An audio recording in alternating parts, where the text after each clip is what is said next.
Quero dar boas-vindas a você nesse encontro de reflexão bíblica e teológica, o nosso fórum de segundas-feiras. O nosso tema deste ano de 2011 é Conheça Sua Bíblia. Então é muito bom estarmos juntos novamente para essa caminhada pela Palavra de Deus. Eu queria, como primeiro momento do nosso encontro de hoje, convidar você à oração e que você me acompanhe. Deus nosso Pai, agradecemos-te o dia de trabalho, as atividades, as sementes que lançamos. Pedimos que a tua boa mão faça com que prosperem para a tua glória. Agradecemos esse nosso encontro e o privilégio e a oportunidade de olharmos a Bíblia Sagrada, a tua palavra. E te pedimos que, enquanto falamos a teu respeito, pelo teu Espírito Santo, tenhamos a oportunidade de falar contigo. Pedimos-te assim em nome de Jesus e para a tua glória. Amém.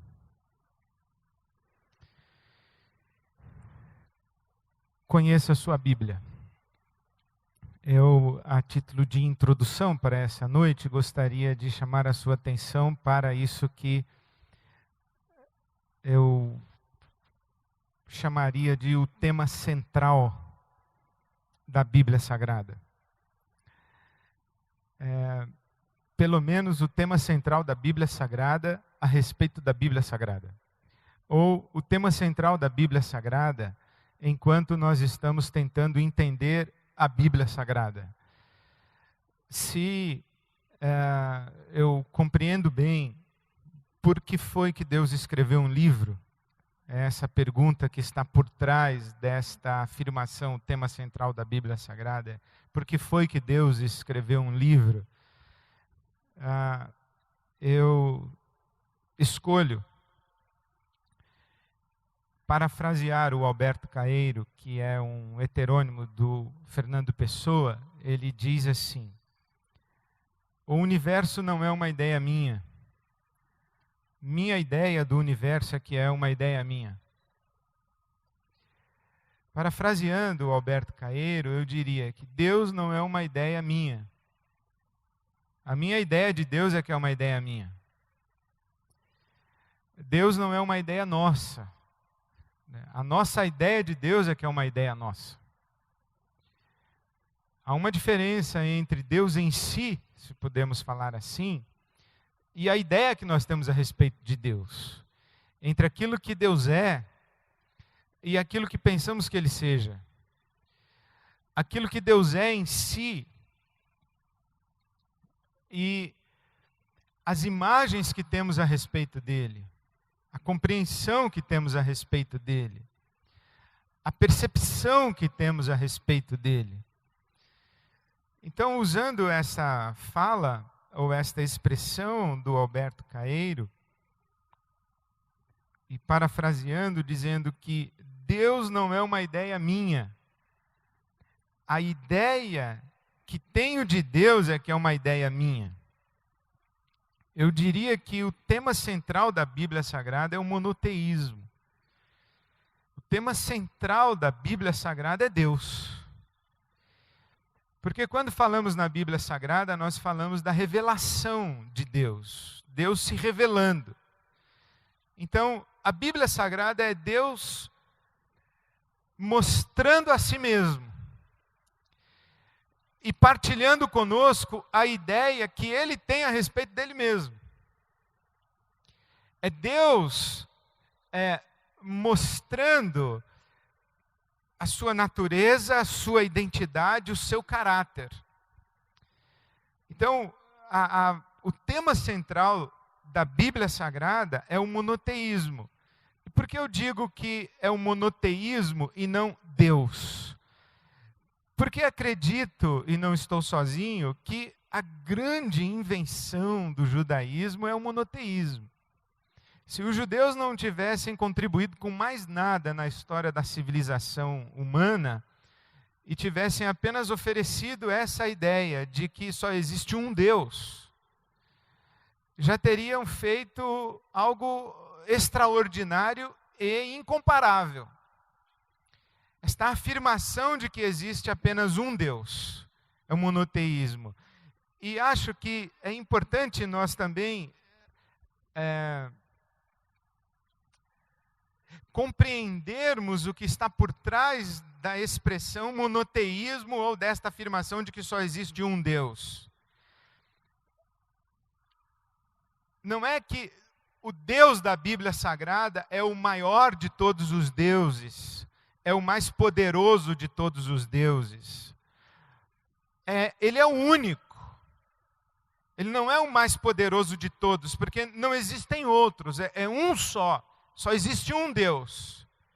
E a Bíblia Sagrada, ela é o registro da revelação desse único Deus. Ou, por assim dizer, é a própria revelação desse único Deus, que se mostra na história de um povo. E esse povo, ele existe em meio a outros povos.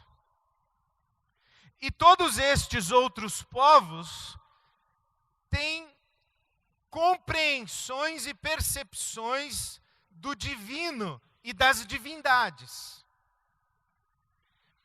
A Bíblia Sagrada é o registro de como nessa história desse um povo, o povo hebreu, o povo descendente de Abraão, vai percebendo uma natureza, uma identidade e um caráter de um Deus e vai descobrindo que esse um Deus não é um entre vários, mas é único. Então, a Bíblia Sagrada trata disso. É o processo através do qual, se eu posso afirmar isso, o que creio a Bíblia Sagrada é o processo através do qual a consciência da humanidade vai se apropriando da realidade da existência ou da existência de um só Deus. Mais para frente, a filosofia e a teologia quase que vão se recusar a dizer que Deus existe. O que existe é você, o que existe é a cadeira. Deus é. Por isso é que ele se apresenta a Moisés como eu sou. E o som mais próximo deste nome de Deus, eu sou, que existe, é o som da sua inspiração. Se você fizer esse barulho, se você fizer esse som, quando Moisés perguntou qual é o teu nome, o que ele ouviu foi... Então Deus não existe, Deus é. Então a Bíblia Sagrada é este livro que conta a história de um povo que no meio de tantos povos e tantos povos com tantos deuses, foi tomando consciência deste único que é. Então o tema central da Bíblia Sagrada, eu escolho a palavra monoteísmo no lugar de Deus, para que transmita esta compreensão de que há um só Deus e a Bíblia é a revelação ou a autorrevelação desse um só Deus. Eu recentemente contemplei a obra de um pintor chamado Fernand Cormon. Ele pintou essa tela em 1880, o nome dessa tela é Caim. Caim. A questão de talvez um ano ou um pouco mais, eu ouvi uma palestra do professor Luiz Felipe Pondé, em que ele nos ofereceu o seguinte exercício. Imagine que você está numa espaçonave que consegue percorrer todo o universo. Você vai para a imensidão do espaço sideral e você viaja tempos e tempos na escuridão e no vazio, nessa imensidão. Mas não apenas você está numa espaçonave que consegue se deslocar por todo o universo, mas você está numa espaçonave que consegue se deslocar no tempo. E você volta. E você volta até o início da história da humanidade. E você vai para a costa da África. A ciência diz que é muito provável que toda a humanidade tenha origem na costa da África. Então você vai para a costa da África e você vê naquele deserto um grupo de seres humanos marchando, caminhando e correndo. E você vê uma criança assustada que estende a sua mão para uma menina que vai correndo e marchando ao lado dela. E enquanto a menina pequena tenta segurar a mão da menina maior, as duas tropeçam num velho que caiu, pisam na cabeça dele, caem, se sujam na areia e se levantam tropeçando. E ao lado da menina vai um homem assustado, olhando para os lados, aflito. Ele acredita que ele está ouvindo vozes e ele se imagina perseguido por bichos de todo tipo. E ele vai com uma mulher ao lado dele, e a mulher tem uma barriga muito grande, dentro dessa barriga um feto que já não está mais vivo. E na sua pequenina caravana, algumas poucas crianças de colo, alguns outros homens assustados, algumas outras mulheres que se arrastam cansadas. Eles carregam bichos que acabaram de matar e ainda estão ensanguentados. E no meio dessa caminhada, a menina vê alguma coisa se mexer na terra, ela se abaixa e pega. Você, olhando da sua espaçonave, tem a sensação de que ela pegou um verme. É um negócio que se mexe na mão dela e ela come aquele bicho empoeirado ou cheio de terra. E aquela mulher que tem a barriga grande, ela está agonizando de dores. E ela cai no chão, olha para o alto e tem a sensação que lá existe um ser assustador que vai devorá-la a qualquer momento. E então termina o professor Luiz Felipe Pondé dizendo que esses são os nossos ancestrais, são os nossos antepassados. Eu ouvi essa história, deve ter bem uns 2 anos.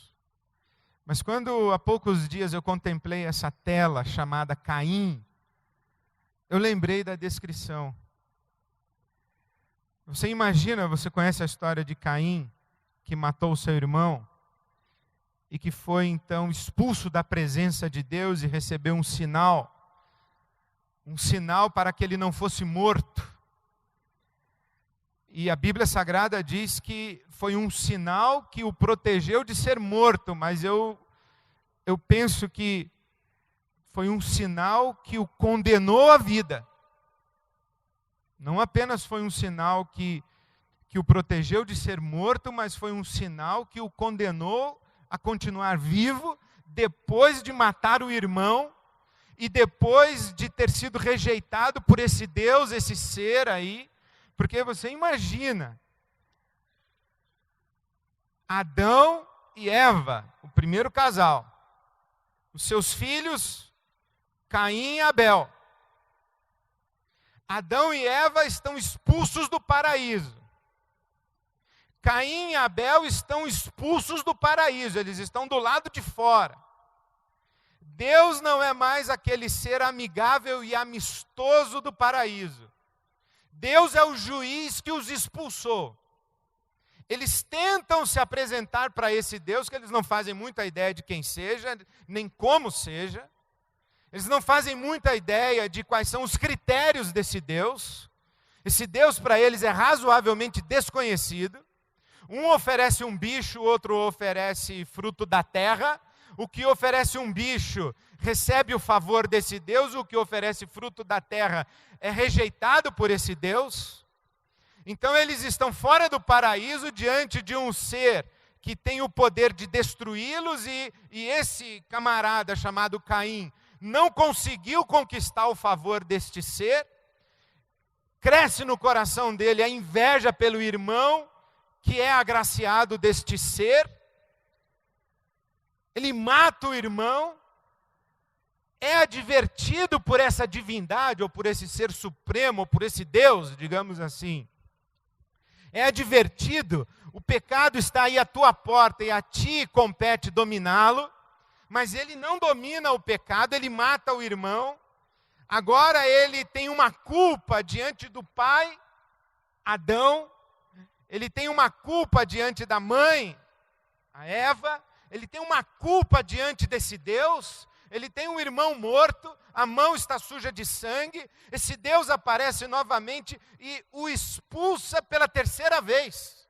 Porque a primeira expulsão é a expulsão do paraíso, a segunda é a rejeição do seu sacrifício, e a terceira é a condenação pelo seu crime. Então ele é lançado e sai carregando o que pode como um errante, né? Caim é um errante. Eu me pergunto, o que é possível para esse camarada saber a respeito de Deus? Agora, viaje no tempo novamente e chegue numa igreja que lê o Evangelho segundo São João e diz que Deus amou o mundo de tal maneira que deu o seu Filho unigênito para que todo aquele que nele crê não pereça, mas tenha vida eterna. E você vê um pastor explicar que esse Filho unigênito é Jesus de Nazaré, e que Jesus de Nazaré morreu no seu lugar e no meu, como prova do amor de Deus, porque o mesmo João que escreveu esse evangelho que você está estudando na sua igreja evangélica, escreveu uma carta, uma epístola em que ele apresenta uma definição de Deus, dizendo Deus é amor. E quando você lê Deus é amor, você se lembra de Jesus, você se lembra da cruz, você se lembra de tudo o que o seu pai falou para você, que a sua mãe, que o papai do céu é bom, que o papai do céu é maravilhoso, e que o papai do céu nos deu essa comidinha, e que o papai do céu nos deu essa caminha, e que o papai do céu nos deu esse remedinho, e que o papai do céu nos deu essas férias maravilhosas, e que o papai do céu é cheio de misericórdia, é cheio de amor e de compaixão, e você pensa em tudo isso e compara essa compreensão que você tem de Deus, que Deus é amor, porque você ouve falar desse papai do céu desde que você é pequenininho e pequenininha, com o Caim, que é errante na terra, tendo o pai expulso do paraíso, tendo seu sacrifício de oferta a Deus rejeitado e tendo as mãos sujas de sangue por ter assassinado seu irmão, e tendo lá no alto os olhos esbugalhados de um Deus cheio de ira, que derrama sobre ele juízo e o condena a viver com a sua culpa e a errar sobre a terra.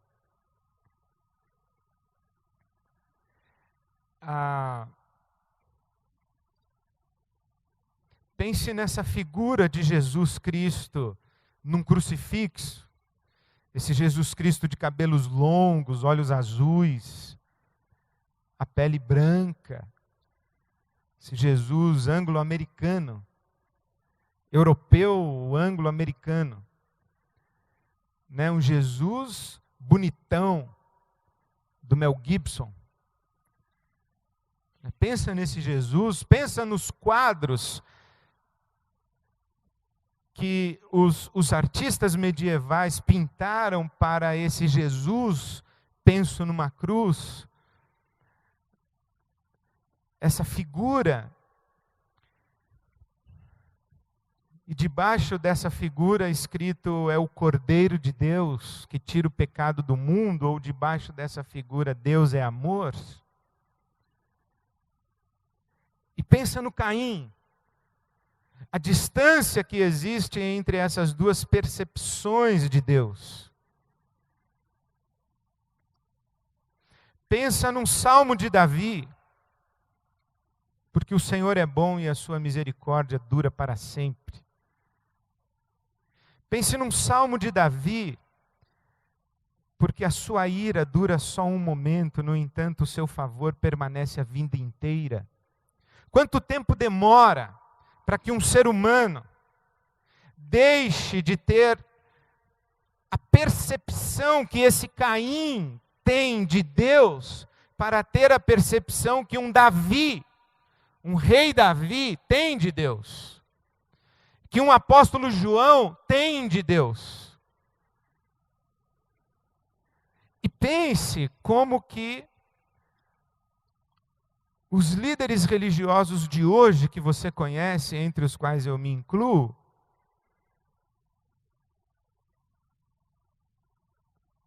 pense na percepção que os líderes religiosos de hoje têm a respeito de Deus. O Caim, o rei Davi, o apóstolo João e um bispo, ou um pastor evangélico. O que existe de coerência entre essas percepções de Deus? Qual foi o máximo de percepção, ou qual foi o máximo aproximado da percepção de Deus? Isto é, quando foi que um ser humano pensou sobre Deus mais próximo daquilo que Deus realmente é? E aquilo que você pensa hoje a respeito de Deus está a que distância daquilo que Deus realmente é? O nosso problema é que muito provavelmente sequer somos capazes de avaliar a distância que existe entre aquilo que hoje nós pensamos a respeito de Deus e aquilo que Deus realmente é. Quanto mais se nós pudermos saber o que Deus realmente é. A Bíblia Sagrada é esse registro de como a humanidade sai de Caim, o errante, passa por Abraão, Isaac, Jacó, José, Moisés, Samuel, Davi, Salomão, Isaías, Jeremias, Daniel, Mateus, Marcos, Lucas, João, Paulo apóstolo. E aí começa a cair. E nós estamos no ano de 2011. Aqui em cima tem o ápice, que é Jesus de Nazaré. O Velho Testamento vai preparando esse Jesus que chega, e o Novo Testamento traduz esse Jesus que chega para revelar a natureza, o caráter e a identidade desse Deus que olhou lá de cima para Caim, o errante. Então a Bíblia Sagrada tem esta finalidade e tem esta relevância na história da humanidade. Não é sem razão que a Bíblia Sagrada é o texto mais conhecido e, na verdade, não necessariamente a Bíblia Sagrada, mas com certeza a Bíblia Hebraica, o texto mais conhecido da humanidade. E essa Bíblia Hebraica que nós, cristãos, chamamos de Velho ou Antigo Testamento, dá origem ao judaísmo, ao islamismo e ao cristianismo, as três religiões consideradas monoteístas da civilização humana. Então, quando nós falamos da Bíblia Sagrada, nós falamos de uma coisa desse tamanho. Por isso é que eu creio que o tema central da Bíblia Sagrada é o monoteísmo. Feito esse preâmbulo, vamos facilitar agora as coisas e pedir licença ao sagrado e ao Deus da palavra de Deus, para nós tratarmos esse livro como uma peça literária. Uma peça literária. Então, vamos olhar para esse livro, a sua estrutura, a sua linha narrativa, etc, etc. É o que nós vamos começar a fazer daqui para frente, por alguns encontros, para depois nós voltarmos a pisar no solo sagrado do conteúdo da Bíblia.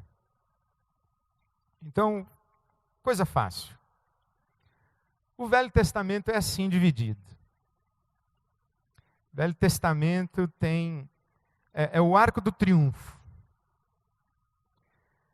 Na primeira coluna, à sua esquerda, você encontra 5:12. No meio, 5. E na coluna da direita, 5:12.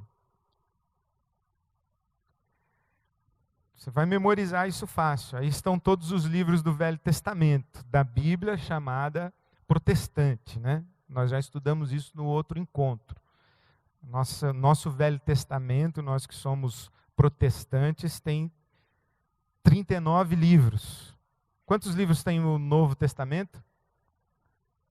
27. Fácil de gravar, 39 no Velho, 3 vezes 9, 27 no Novo. Está vendo aí? Cabalístico. Então, 39, 27. Então, os 39 do Velho Testamento estão assim divididos. 5, os 5 primeiros da sua coluna da esquerda, Pentateuco. Os outros 5 do meio, poéticos. E os outros 5 da ponta, proféticos. Os 12 da coluna da esquerda são os livros históricos. E os 12 da coluna da direita são os livros proféticos também. Na sua coluna da direita tem 5 profetas maiores e 12 profetas menores. Na sua coluna da esquerda você tem os 5 livros do Torá, o Pentateuco e os 12 livros históricos. No meio dos dois você tem os livros poéticos. Quais são os livros poéticos? Então você tem Pentateuco, poéticos e proféticos. E embaixo do Pentateuco, os históricos. Está claro aí? Facinho, né? Então, quais são os livros poéticos? Jó, Salmos, Provérbios, Eclesiastes e Cantares de Salomão. São chamados livros poéticos. O Pentateuco, Gênesis, Êxodo, Levítico, os Números, Deuteronômio. Os livros históricos, de Josué a Esther. E os livros proféticos do lado de lá. Eu aprendi isso num seminário que eu fiz em 1990, 89, mais ou menos, chamado Caminhada Bíblica. O autor deste seminário, o camarada que bolou essa maneira de ensinar a Bíblia, chama-se Bruce Wilkinson. O Bruce Wilkinson, ele disse o seguinte, que a história da Bíblia é contada nestes 17 livros aí da coluna da esquerda, de Gênesis a Esther. A história do povo hebreu. Os livros poéticos falam dos sentimentos dessas pessoas que viveram a história. Então, por exemplo, o Salmos está lá no livro poético. Tem um Salmo de Davi, mas a história mesmo de Davi está no primeiro livro de Samuel. Então, a história, se você lê de Gênesis a Esther, você lê a história. Os livros poéticos são a sabedoria, a poesia, os louvores, a liturgia, as expressões de adoração, as orações, os lamentos das pessoas que viveram a história. E os livros proféticos são os sermões que Deus pregou para esses caras que viveram aí na história. Então a história mesmo do povo hebreu está contada nesses 17 livros, os 5 do Pentateuco e os 12 livros históricos. Correto? Os poéticos falam de sentimentos, poesia, liturgia, orações, sabedoria. E os proféticos são as mensagens pregadas para esse povo. Essa história dos livros aqui, desses 17 primeiros livros, está vendo aqui da coluna da esquerda, a história do Pentateuco e dos livros históricos, então ela está dividida em períodos, e é importante você gravar quais são os principais períodos dessa história e dessa narrativa bíblica. Criação, Gênesis, capítulos 1 e 2, a queda, no capítulo 3, a expulsão do paraíso, dilúvio no capítulo 6, Babel no capítulo 11, aliança abraâmica, ou abraâmica, né? Está errado aqui, abraâmica, a aliança abraâmica, essa aliança de Deus com Abraão, eu trarei uma descendência, eu farei de ti uma grande nação, é Gênesis capítulo 12. Gênesis capítulo 12 começa a história do povo hebreu. Aí vem os patriarcas. Abraão, Isaac, Jacó e alguns estudiosos colocam José. Gênesis conta só isso. Vai até a história de José quando José chega no Egito. Correto? No Egito. No Egito, isso aqui vai ficar disponível no site para você. Não se preocupe em copiar, porque todos os slides estão disponíveis no site para você. No Egito, aí você encontra a história de José no Egito. Você vê a escravidão desse povo, uma escravidão que dura quantos anos? Quantos? Quanto tempo o povo hebreu fica escravo no Egito? 420 anos. 420 anos. Procura na sua Bíblia que você vai achar. 420. Nós costumamos falar 400, mas não. São 420 anos de escravidão no Egito. Depois de 420 anos de escravidão no Egito, aparece essa figura extraordinária chamada Moisés. É ali com Moisés que celebram a primeira Páscoa, e tem a libertação desse povo que vai para onde? Liberto do Egito, vai para onde? Vai para a terra de Canaã. A caminho da terra de Canaã, eles fazem uma parada. E aí a aliança abraâmica, ela é acrescida da aliança mosaica, no Sinai. Eles estão saindo do Egito, cruzaram o Mar Vermelho, estão indo para a terra de Canaã. Quanto tempo demora a viagem entre o Egito e a terra de Canaã? Quanto? 3 meses. 3 meses. 3 meses depois que eles saem do Egito, eles chegam na margem de Canaã. 3 meses. Aí Moisés escolhe 12 espias. Mas nessa parada aí no Sinai, eles recebem as tábuas da lei, eles recebem as orientações sobre os levitas e os sacerdotes e as orientações a respeito do tabernáculo. A aliança mosaica está aí, nos livros de Êxodo, de Levíticos e de Números, conta essa história daí. Correto? Terra prometida. 3 meses depois eles chegaram na terra prometida. Josué e Calebe são os únicos 2 espias dos 12 que foram olhar a terra. Lembra dessa história? 3 meses de viagem, chegaram lá, olharam a terra, voltaram os 12 espias e falaram: olha pessoal, a terra é maravilhosa, mas o pessoal que mora lá é grande. A terra é habitada por gigantes. Aí a comissão de 12 se reúne, 10 votam para não entrar. Nós vamos apanhar desse pessoal, a terra está ocupada. E Josué e Calebe dizem: não, Deus vai nos dar essa terra, Ele prometeu que daria, Ele vai dar essa terra para nós. Só que Josué e Caleb são vencidos. Então o que é que Deus faz?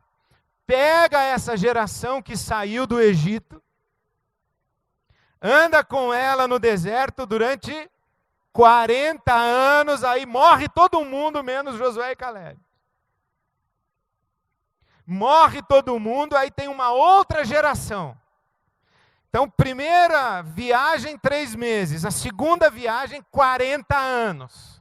A segunda geração, então, para na porta de Canaã. Mas antes de parar na porta de Canaã novamente, Deus renova com a segunda geração a lei. Por isso que você vai ler na sua Bíblia, você tem os 10 mandamentos em Êxodo 20, e você tem os 10 mandamentos em Deuteronômio 5. O que é Deuteronômio? A nova lei, Deuteronomos, a nova lei, mas não é nova no sentido de outra, é a repetição da lei. Êxodo 20 é a lei para a primeira geração, essa que morreu no deserto aí nos 40 anos. A nova geração para de novo e aí tem Deuteronômio 5, a repetição da lei. Moisés reúne o povo e fala, pessoal, é o seguinte... Primeira geração morreu porque não quis entrar, agora é a nossa vez, vamos decidir se a gente vai entrar ou não vai entrar. E antes de vocês decidirem, deixa eu rememorar para vocês aqui o projeto de nação que Deus quer colocar nessa terra. Então ele dá Deuteronômio, repete toda a lei para a segunda geração. Aí eles entram na terra. Deuteronômio, conquista da terra prometida, e eles na terra prometida dividem a terra entre as 12 tribos. Então dividiram a terra em quantas partes? 11 partes. Porque eram 12 tribos, mas a tribo dos levitas não tinha terra. Por quê? Vivia da oferta dos dízimos e das contribuições das outras 11 tribos. Então a terra foi ocupada por 12 tribos, mas dividida em 11 partes. E nesse período, Israel, ou o povo que está se estabelecendo ali, essa nação, tem um governo. Como que Israel é governado? Pelos juízes. Aí é que você entende o livro dos juízes. Está entendendo? Gênesis contou a história da criação, a queda, expulsão do paraíso, dilúvio, Babel e Abraão. Aí contou a história dos patriarcas até José, quando José chega no Egito e os descendentes de Abraão se multiplicam no Egito. São libertos com Moisés. Aí nós já estamos no livro do Êxodo. Aí eles param, refugam. Números é a peregrinação pelo deserto. Deuteronômio é a repetição da lei do Sinai. E Levíticos é o detalhamento da lei que Moisés dá para esse povo daí. Aí eles entram na terra, o livro de Josué.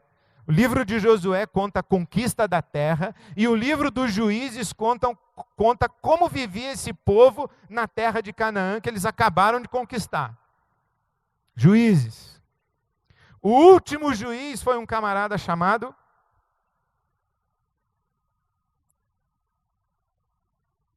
Samuel. Samuel é o último dos juízes. E é Samuel que recebe uma comitiva lá do povo que diz assim: Samuel, é o seguinte, nós observamos que todas as nações em volta têm um rei, nós queremos um rei também. Samuel então vai falar com Deus e diz assim: Deus, os caras querem um rei. E Samuel fica muito triste porque ele se sente rejeitado como governante. Ele se sente rejeitado como governante. E Deus diz para ele: olha, o povo não está te rejeitando a ti como governante, mas a mim como Deus. Depois desse período dos juízes, aliás, o nome de alguns juízes aí, alguém pode lembrar? Débora, Sansão, Gideão, Jefté, e por aí vai. A gente vai estudar os juízes depois, detalhadamente, cada período desse da história. Uma vez que o povo pede um rei, Israel entra num período chamado de Reino Unido. Eles vivem mais ou menos 400 anos na terra de Canaã sem um rei. Eles vivem lá no período dos juízes mais ou menos uns 400 anos. Aí eles pedem um rei, aí entra o período do Reino Unido.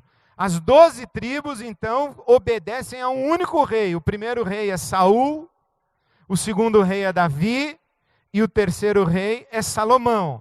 40 anos de reinado para cada um deles. 40 anos para Saul, 40 para Davi, 40 para Salomão. Reino unido. Israel é um povo só, um território só, um estado só, um rei só. Quando acontece isso, de Salomão morrer, o filho dele, Roboão, herda o trono. E aí a Bíblia vai contar que Roboão vai se aconselhar com os amigos dele da faculdade e diz o seguinte: o meu pai foi linha dura. Ele arrecadou muito imposto. Também para construir o templo que ele construiu, teve que arrecadar muito imposto. Então o Salomão castigou o povo com o imposto. E o Roboão vai perguntar para os amigos dele. Tinha acabado de chegar de Harvard, fez um curso lá sobre governo. E ele conversa com o pessoal de Harvard, fala: escuta, o que eu faço? Os ministros do tempo do pai dele, o Salomão, dizem: pega leve, o povo está extenuado, o povo está espoliado. Pega leve com esse povo. O Roboão diz o seguinte: pega leve coisa nenhuma, senão esse povo não vai me respeitar. Eu vou multiplicar a dor desse povo e eu vou ser ainda mais pesado que o meu pai. A coxa do meu pai será o meu dedo mindinho. Essa é a fala de Roboão. Aí surge um cara no reino chamado Jeroboão e lidera uma rebelião, uma revolta, e o reino se divide. O reino se divide. O reino do norte, 10 tribos seguem Jeroboão e apenas 2 tribos ficam com Roboão. Reino do norte vai se chamar Israel, Reino do sul vai se chamar Judá. Capital do Reino do norte, Samaria. Capital do Reino do sul, Jerusalém. Então é reino dividido, aí entra num período de 400 anos. É nesse tempo do reino aí dividido que surgem os profetas. Os profetas começam a pregar para esse tempo aí, porque olha, o reino do norte teve uma sucessão de reis. Quantos foram? 19. O reino do sul teve uma sucessão de reis. Quantos foram? 20. O reino do norte teve... o reino do sul, dos 20, teve 8 reis que foram fiéis a Deus. Josias, Ezequias, 8 de 20. No reino do norte, de 19, quantos? 0. Nenhum fiel a Deus. Então, quando chega o ano 722 antes de Cristo, 722 antes de Cristo, a Assíria, capital Nínive, invade o reino do norte e manda todo mundo embora e toma posse do território. Aí os profetas vão para o reino do sul e começam a dizer: ó, vocês viram o que aconteceu no reino do norte. Os caras não foram fiéis, Deus deu um espalha-brasa lá, voou pena para tudo que foi lado. É bom vocês colocarem a casa em ordem, é bom vocês abandonarem a idolatria de vocês, a imoralidade de vocês, vocês se aprumem aí no sul, porque o norte foi para o espaço. A Assíria chegou e ocupou o território, deu um espalha-brasa. Depois da Assíria, no ano 587, a Babilônia invade o reino do sul, destrói o templo de Salomão, toma Jerusalém e pega a nata desse povo lá do reino do sul. Aliás, as 2 tribos do sul que ficaram fiéis foram Judá e Benjamim. Porque Jesus é o leão da tribo de Judá. Paulo, apóstolo, quando se apresenta aos filipenses, ele diz que é da tribo de Benjamim. Israel tinha na tribo de Benjamim a sua tribo mais guerreira. Israel formava-se para a guerra numa estrutura militar, uma estratégia militar assim de um triângulo, como se fosse a ponta de uma lança. O exército de Israel lutava contra os seus inimigos. E a primeira tribo que fazia a ponta do exército de Israel era a tribo de Benjamim. Eram os maiores guerreiros de Israel. E o grito de guerra de Israel era: atrás de Benjamim, ó Israel. Então Paulo era da tribo de Benjamim. Então as duas tribos do sul, Judá e Benjamim. Quando é o ano 587, a Babilônia invade. Já não é mais o Império Assírio quem está no comando, no poder. Não é mais a Assíria, grande potência mundial. A Babilônia invade. Leva para o exílio, para o cativeiro, o povo. E faz o povo construir ponte lá na Babilônia. Hospital, escola, praça, chafariz e viaduto e por aí vai. A postura de expansão da Assíria era ocupar o território e mandar o povo embora. A postura expansionista da Babilônia era dominar um povo e levar o seu povo, e deixou a terra lá abandonada. Porque foi lá e pegou todo mundo de Israel que pôde, das duas tribos do sul, e levou para a Babilônia, para trabalhar lá na Babilônia. Só que esse aí é o período do cativeiro babilônico. Dura quanto tempo? 70 anos na Babilônia. Cativeiro na Babilônia, 70 anos. Depois da Babilônia, então, primeiro império assírio. Ocupa a terra e manda todo mundo embora. Segundo império babilônico. Pega o povo da terra, deixa a terra lá e leva o povo para trabalhar na Babilônia. Depois da Babilônia vem o Império Persa. Vem o Império Persa. Qual é a política do Império da Pérsia? Eu não quero nem esse território e nem quero esse povo aqui trabalhando aqui para mim. Eu quero esse povo conquistado lá no território dele, trabalhando lá e mandando a grana para cá. Correto? É inteligente. Porque a Assíria tomou conta do território e deu um espalha-brasa no povo, foi todo mundo embora. A Assíria, como império opressor, descartou mão de obra escrava. Tá certo? Mandou o povo achar outro lugar para morar. A Babilônia levou a mão de obra escrava, mas descartou o território e a riqueza do território. O que a Pérsia fez? Manda esse povo de volta lá para a terra deles, deixa eles cultuarem o Deus deles, comerem a comida deles, cantarem as músicas deles, falarem a língua deles, torcerem para o time de futebol deles e eles que mandem o dinheiro para cá. Você já viu isso acontecer em algum lugar do planeta? Então a Pérsia fez escola. E é por causa dessa política expansionista da Pérsia que devolve para a terra de Canaã, ou para o Reino do Sul, ali para a Palestina, os que estavam no cativeiro, depois de 70 anos eles voltam. É por causa dessa postura que Jesus vai nascer em Belém. Porque imagina, se o último império a suceder as potências aí mundiais fosse a Assíria teria chegado, mandado todo mundo embora, Jesus ia nascer em Belo Horizonte, em São Luís do Maranhão, sei lá onde ia nascer. Né? Mas não, a Pérsia traz todo mundo de volta. E é aí que surgem essas personagens extraordinárias. Lembra-se de Esther? Esther é rainha na Pérsia. A Esther tem um papel fundamental com o rei para fazer esse povo voltar. Assim que Mardoqueu diz para ela, né, ou Mordecai, foi para esse tempo que Deus colocou você aí no palácio. Então Esther tem um papel fundamental na volta do povo depois do exílio. Zorobabel reconstrói o templo.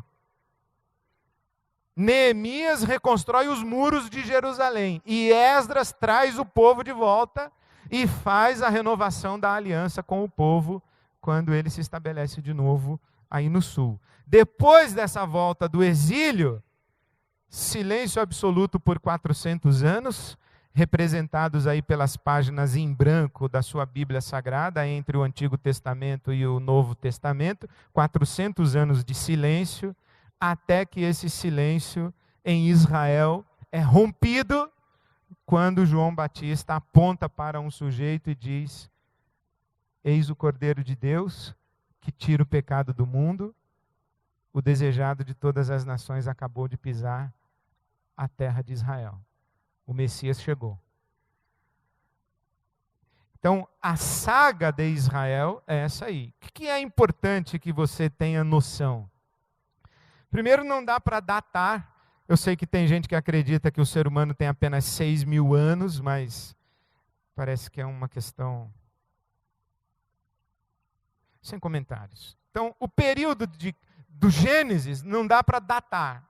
Quando em que momento da história da humanidade existe esse tal desse Adão e essa Eva? Né? Não tem data. Mas os patriarcas ali, de Abraão para frente, nós estamos falando de 2.000 anos antes de Cristo. Correto?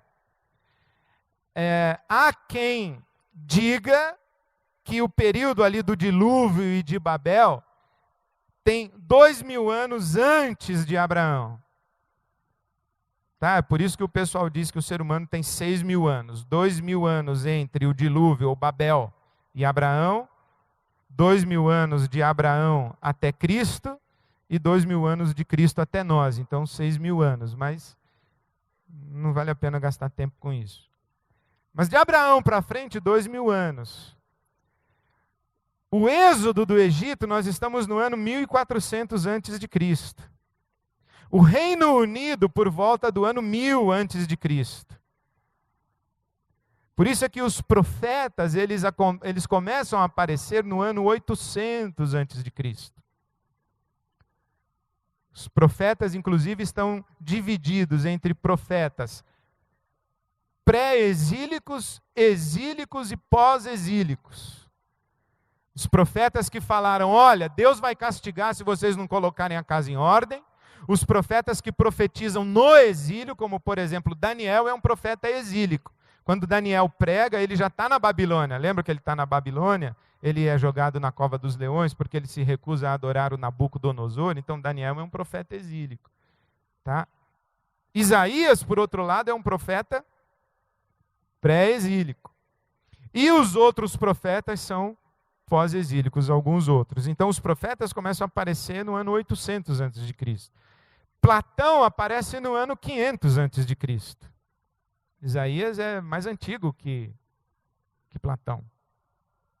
Então a cultura grega começa a aparecer aí bem depois, mas aí nós temos no 587 a Babilônia, depois no ano 500 ou aí a volta do cativeiro, e o povo se estabelece, é o período da reconstrução do templo em Jerusalém, a reconstrução dos muros de Jerusalém e os 400 anos de silêncio até Jesus Cristo. Essa é a referência. Então, se você lembrar esses períodos, esses blocos, né? Você está lendo a Bíblia, você está lendo o livro de Números. Números está onde aí? Números está antes ou depois do Êxodo, na história de Israel? Depois do Êxodo. Números está contando a história de quem? Está contando a história daqueles caras que ficaram 40 anos lá circulando pelo deserto. Tá bom?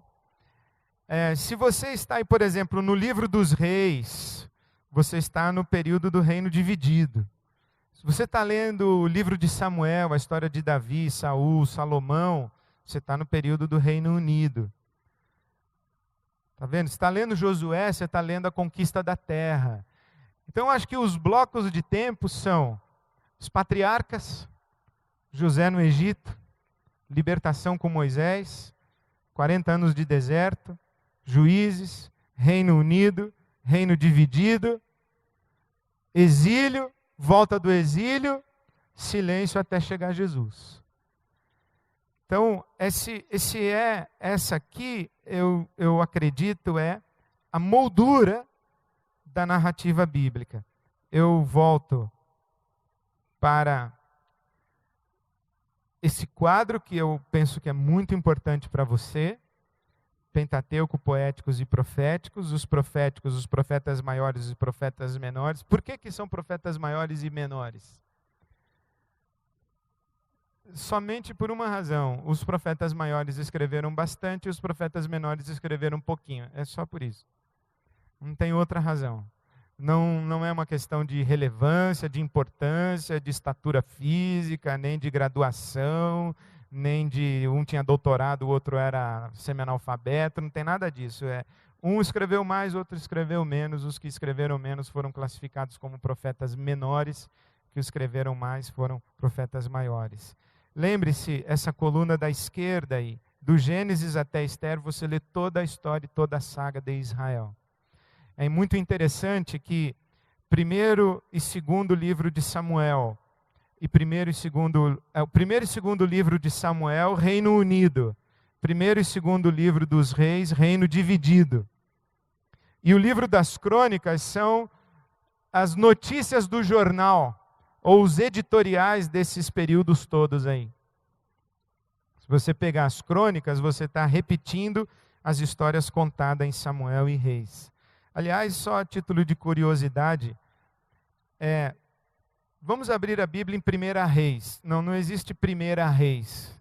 É primeiro livro dos reis. É masculino. Primeiro livro dos reis. Tá certo? Vamos abrir a Bíblia em 1 Timóteo. Primeira carta a Timóteo. Então é 1 a Timóteo. Primeiro de Samuel. Primeira aos Tessalonicenses. Pegou? Só fechou parênteses. Então, é importante você saber essa estrutura aqui do Velho Testamento e é importante você ter uma compreensão de quais são os grandes blocos de tempo em que essa história aí está sendo contada.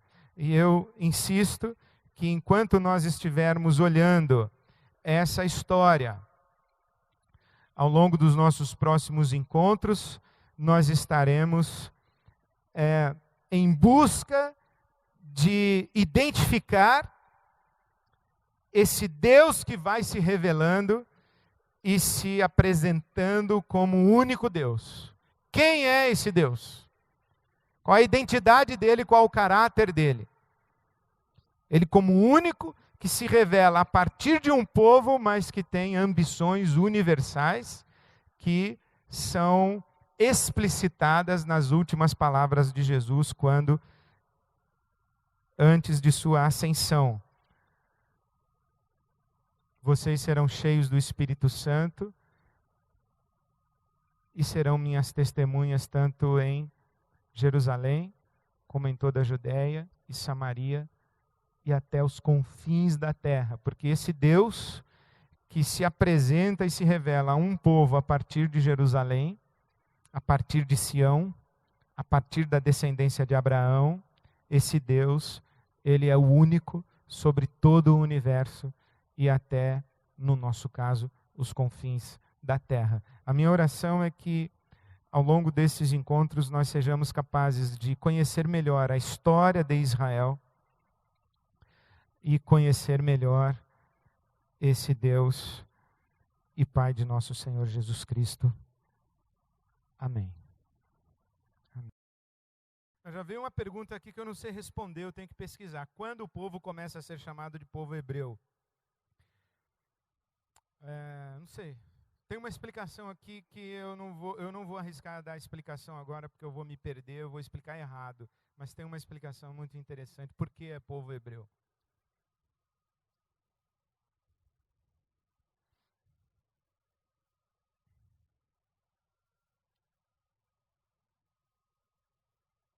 Caim matou Abel e foi para outra região.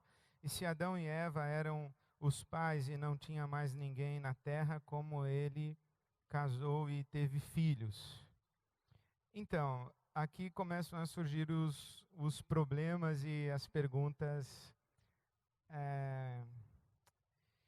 As perguntas que a resposta não devia ser gravada. Mas de onde nós tiramos a ideia de que não havia mais gente na terra? de que só existia realmente um primeiro casal.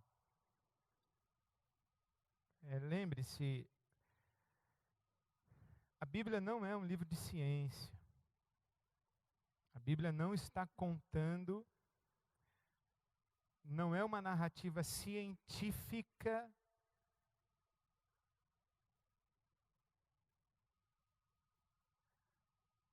das origens da vida e da humanidade.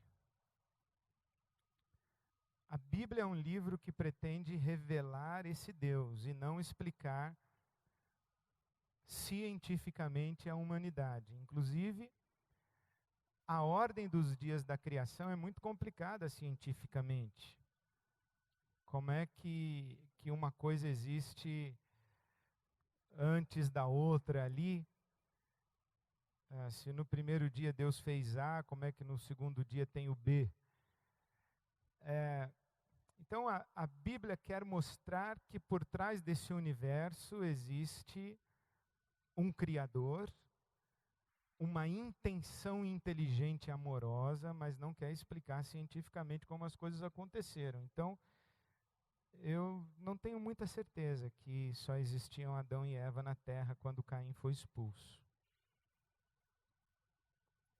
Qual a sua opinião da Bíblia na ordem cronológica? É boa para estudos? Eu nunca usei, mas talvez seja como referência de estudos. Não existe uma Bíblia boa para estudos.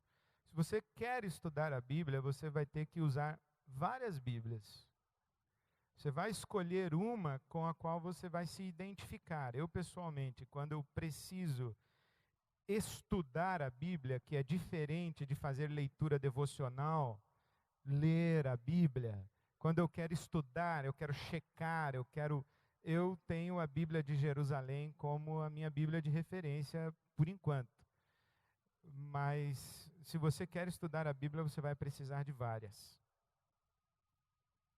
A Era Jurássica está inserida em qual contexto?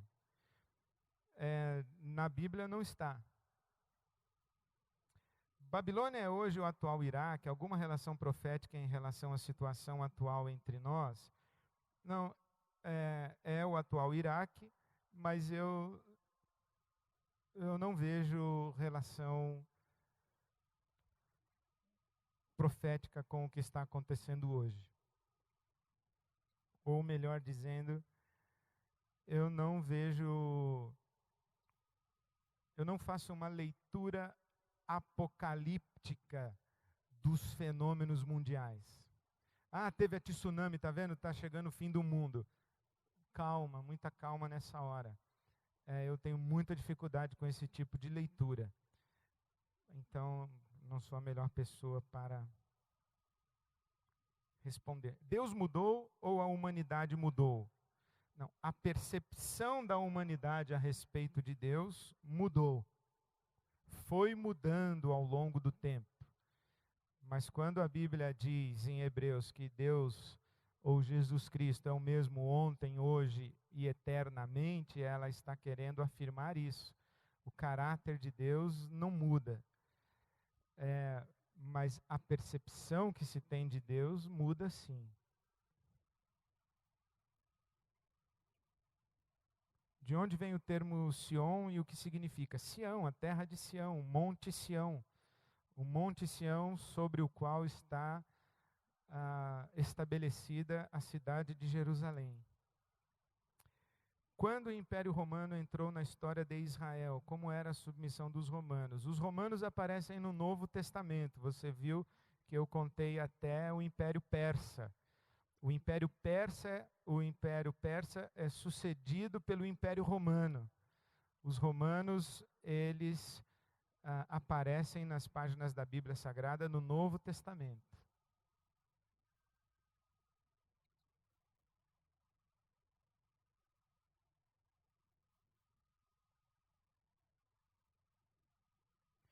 Quantas tribos? 12 tribos. Temos que verificar a narrativa bíblica e encontrar o nome das 12. Você faça isso, você vai achar. São 12 tribos, as tribos de Israel, os 12 filhos de Jacó. Não tem a ver com os filhos de José, tem a ver com os filhos de Jacó, tá bom?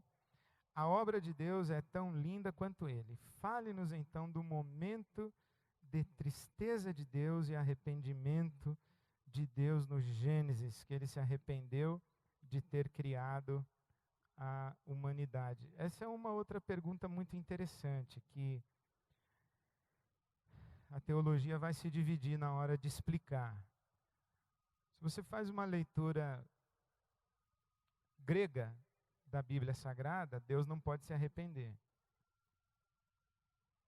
Deus não pode se arrepender porque o perfeito não se arrepende, né? Porque o perfeito, se ele se arrepende, ele está dizendo que ele não era perfeito. Tá certo? Então, na filosofia grega, o conceito de perfeição é um conceito de natureza do ser, um conceito ontológico. E o que é perfeito não pode mudar. Porque se ele muda para pior, deixa de ser perfeito. E se ele muda para melhor, é porque antes não era perfeito, porque podia melhorar. Então, na filosofia grega, o perfeito não pode mudar. Só que, lembra que eu falei que o Platão apareceu, o Isaías já tinha morrido? A mentalidade hebraica para falar de perfeição de Deus é outra. Deus não é apresentado na Bíblia Sagrada senão a partir das suas relações. O Deus da Bíblia Sagrada, ele é passional. Ele se ira, ele se alegra, ele se enfurece, ele se compadece. Então eu vejo que o Gênesis está falando dessa passionalidade de Deus, um Deus em relação. Você lê o Salmo 78 que você vai ficar desesperado, desesperada, porque o Salmo 78 diz o seguinte, que Deus um belo dia se encheu de Israel, se encheu, largou de mão. Aí depois um anjo deve ter ido lá falar com ele, ou o filho dele, ou sei lá quem falou com ele, e ele falou, tudo bem, então eu vou voltar. Aí ele volta. E o salmista diz que Deus acorda como um bêbado acorda, como se Deus tivesse ficado bêbado. O Salmo 78 conta essa história, que Deus se encheu de Israel, tomou um porre, caiu lá no sofazão. Quando ele acordou do bode dele, ele foi ver em que situação estava Israel e retomou a caminhada com Israel. Mas teve um momento que ele abandonou. Como que você vai explicar isso se você tem o referencial da cultura grega do perfeito? Como é que Deus abandona, depois muda de ideia e volta? Então, o Deus da Bíblia ele não pode ser lido com essas lentes da perfeição grega. Ele tem que ser lido com as categorias das relações da cultura hebraica. Tanto é que, enquanto os filósofos gregos discutem a matéria e a constituição do universo, a natureza do ser, os profetas estão debatendo o órfão, a viúva e o estrangeiro. O debate dos profetas é ético. O debate dos profetas é um debate de relações humanas e de relações com Deus. Não é da natureza do ser. Então, quando você lê na Bíblia que Deus se arrependeu, que Deus se irou, Deus se compadeceu, leia nessa categoria dos relacionamentos. E o Deus da Bíblia é um Deus passional, não é o Deus estático, imóvel dos gregos. Vocês estão mandando pergunta difícil para mim, hein?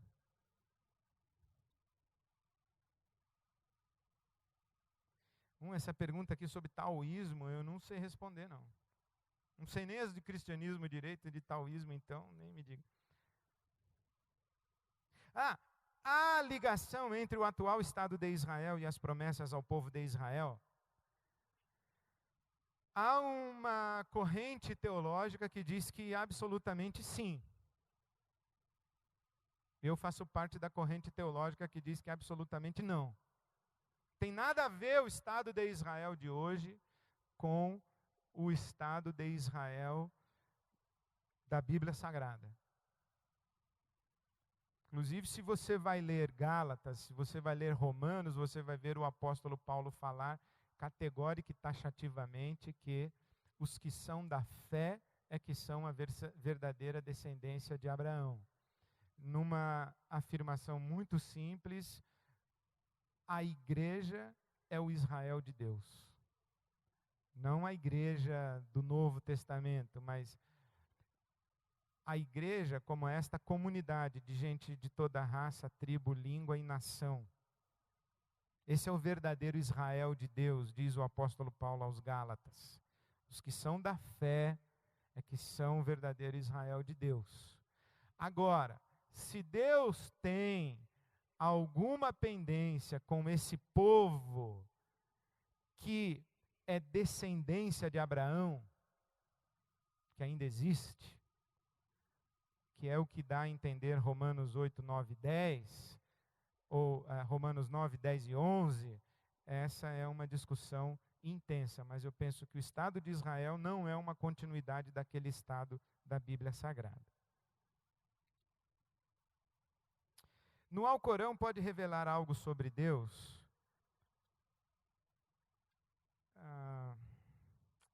Eu não sei responder, eu não conheço o Alcorão para responder isso.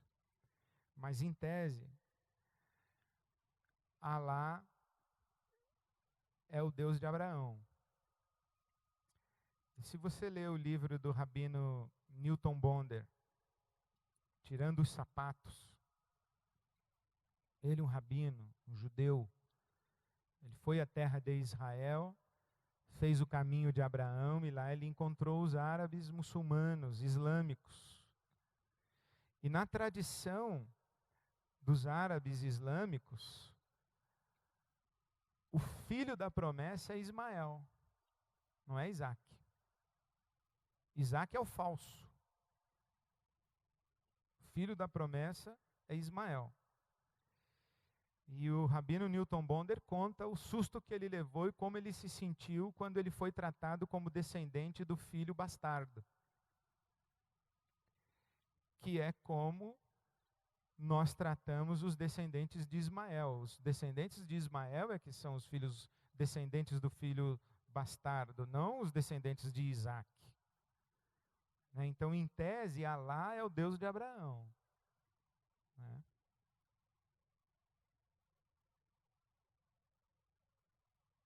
Por que a distância entre o nosso Deus cristão e os deuses orientais, do hinduísmo, indianos, etc. e tal? É justamente por isso, porque nessa história da humanidade, a humanidade foi tendo percepções do divino e do sagrado e das divindades. Cada povo foi construindo a sua estrutura de sagrado e a sua estrutura religiosa. Nós estamos acreditando que se há um único Deus, esse Deus único escolheu um caminho para auto-revelar-se, e esse caminho é a tradição que está registrada na Bíblia Sagrada. Mas nem todo mundo crê assim. Os 400 anos de silêncio, não há registro como foi esse tempo que o povo viveu, há registro histórico, sim. Há muito registro histórico desses 400 anos de silêncio, e a obra de Flávio Joséfo é um tratado muito grande a respeito desse período aí histórico. Gostaria de saber sua opinião sobre quanto tempo existe a Terra desde a criação do Gênesis. Caso não queira expor para todos, gostaria de receber por e-mail. Eu acho que a Terra tem milhões, milhões, milhões e milhões de anos. E eu acho também que a ciência está certa quando diz que o Homo sapiens sapiens tem 40 milhões de anos. Eu não tenho dificuldade de acreditar nisso. Aliás, tem uma coisa muito interessante que eu acho, que o livro do Darwin é a origem das espécies, não é a origem da vida. Ele só tenta explicar como é que as espécies foram se fragmentando. Se a explicação dele é cientificamente aceitável ou não, também não tenho condição de julgar. Pelo que parece, não é tanto assim. Mas eu não tenho dificuldade de acreditar que Deus é a origem da vida e origem da vida inteligente capaz de se reproduzir como se reproduziu e se diversificou. Mas isso é uma questão muito pessoal. como 11 tribos se transformaram em 10 de Israel e 2 de Judá. Não, não são 11 tribos, são 11 territórios. São 12 tribos. A terra é que foi dividida em 11 territórios. Tá? Existiu uma geração pré-adâmica? Qual a sua ideia? Eu tenho uma ideia que existiu. Tenho uma ideia que existiu.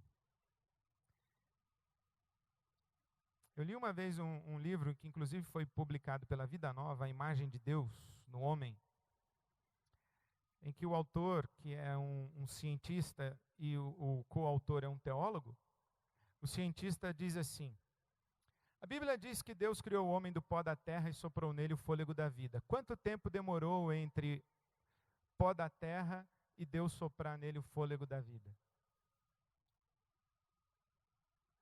Será que demorou? Deus fez um bonequinho de barro e... Será que foi assim?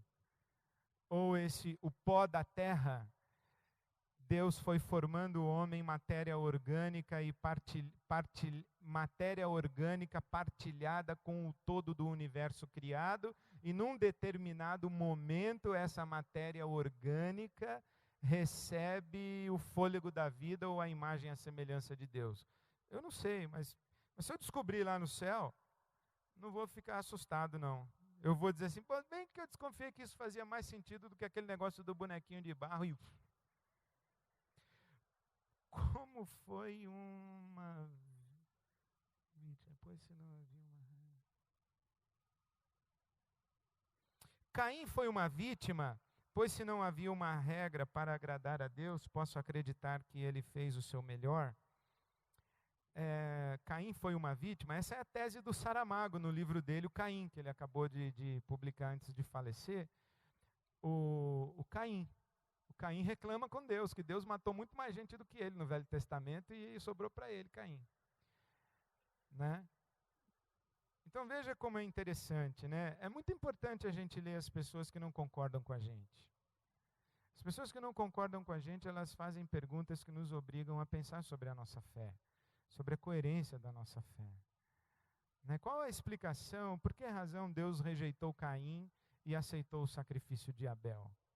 A Bíblia não explica.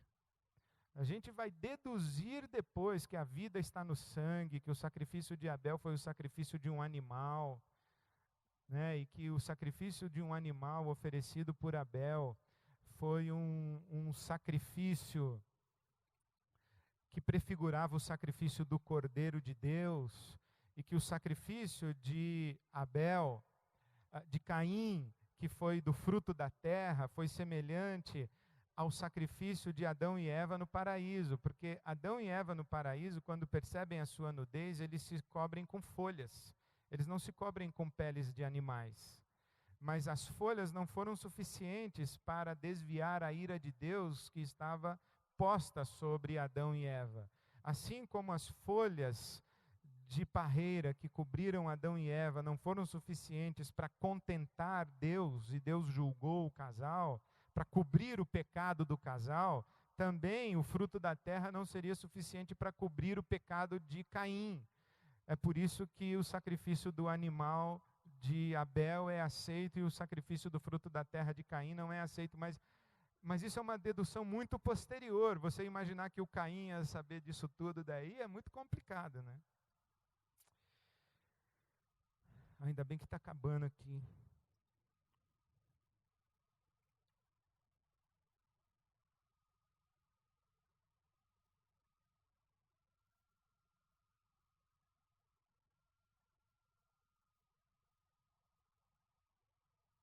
Essa outra pergunta aqui que eu tenho que ler o texto. Se teve alguma tribo que recebeu porção de terra fora do território de Israel, de acordo com Josué, capítulo 15. Eu não lembro, a gente vai ter que pesquisar. O senhor poderia deixar uma lição de casa para o próximo encontro? Poderia, leia Gênesis. Leia o livro de Gênesis.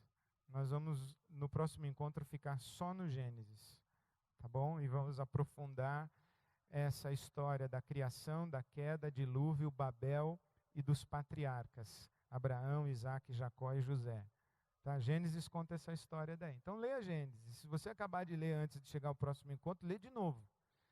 Tá bom? Vai lendo Gênesis, vai lendo Gênesis, vai lendo Gênesis. Tá? Essa é a lição de casa para o próximo encontro. Eu deixaria, não como lição de casa, mas como uma reflexão devocional para você, essa paráfrase da fala do Alberto Caeiro. O universo não é uma ideia minha ideia do universo é que é uma ideia minha.